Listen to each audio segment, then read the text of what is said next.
Sup, Sunnyvan? Anong ginagawa nyo? Ngayon, ako yung nagbablog.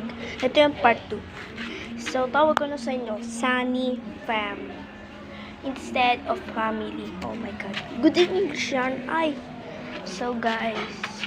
Pwede ito sa malayo tong cellphone na to. Sa mama ko to. Yung cellphone ko na sa papa ko. Kaya, papakita ko sa inyo yung lugar. Shhh, huwag yung maingay, ho.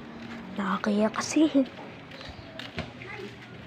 Yung mga bata katulad ko. Si kuya, oh. Kuya ko kasi nagbabasketball.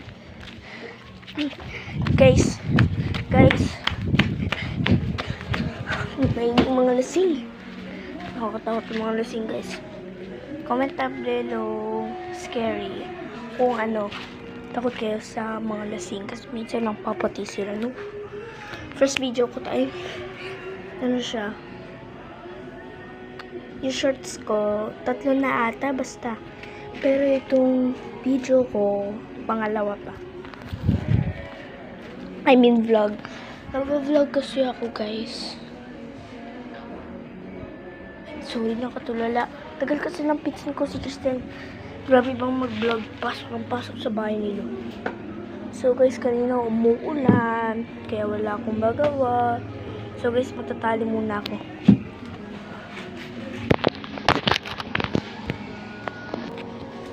Guys, matatali lang.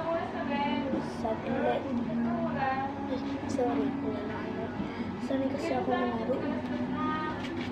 So guys, sana walang makapanood dito na mga bastos. Nakashoots kasi ako eh.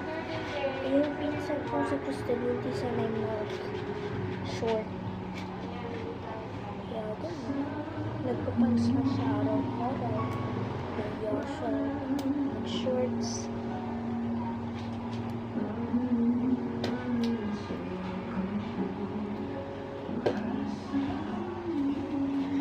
So guys, ito na. Init naman. So guys, comment down below kung ano, init yung panahon. Ganun talaga sa Pilipinas, guys. Sobrang init. Sana all na yung mga tagibong good sa ulapig. INC ba kayo, guys? Ako, Iglesia ni Cristo. So guys, yun lang ang aking videos for today. See you in part 3. Goodbye. Peace!